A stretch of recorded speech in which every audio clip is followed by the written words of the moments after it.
timer, and it wasn't there yesterday, or wouldn't have been if yesterdays existed here.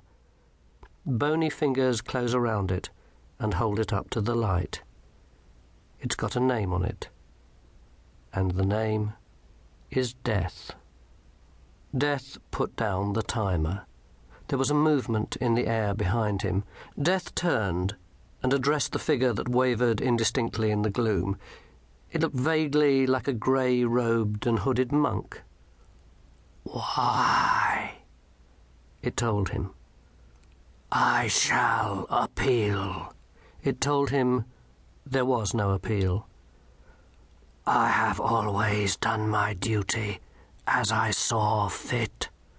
It told him, "We know. That's why we're letting you keep the horse."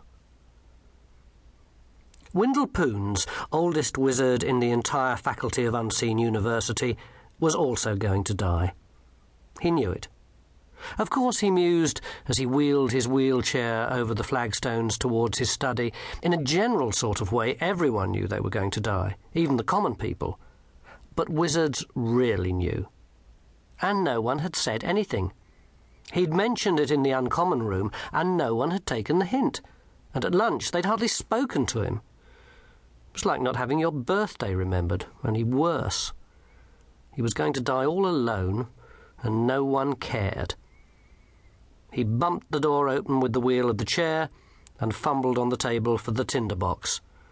Hardly anyone used tinderboxes these days. They bought the big smelly yellow matches the alchemists made. Windle disapproved.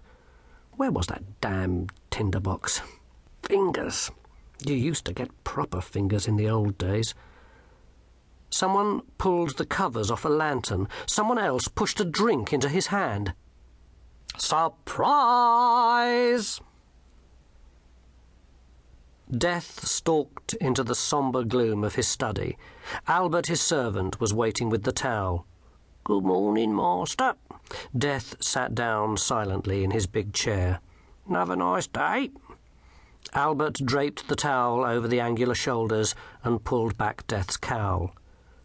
"Albert." "Sir." Death pulled out the tiny golden timer. "See this?" "Very nice, sir. Whose is it?"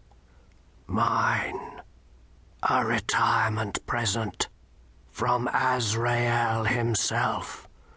"But the sand, sir. It's pouring." "Quite so." "But that means, you can't die, you're deaf. You'd have to happen to yourself." "Nevertheless, I am going to die. There is no appeal." Death pulled off the towel and stood up.